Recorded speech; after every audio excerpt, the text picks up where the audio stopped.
اور ہم نے ہر انسان کے اعمال نامے کو بصورت کتاب اس کے گلے میں لٹکا دیا ہے، اور قیامت کے روز وہ کتاب اسے نکال دکھائیں گے جسے وہ کھلا ہوا دیکھے گا۔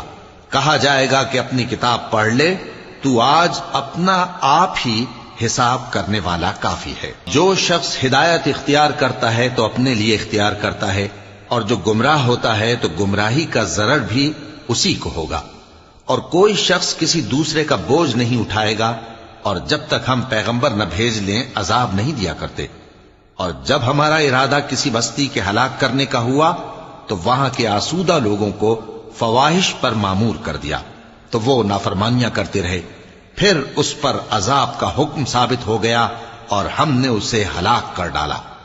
اور ہم نے نوح کے بعد بہت سی امتوں کو ہلاک کر ڈالا، اور تمہارا پروردگار اپنے بندوں کے گناہوں کو جاننے اور دیکھنے والا کافی ہے۔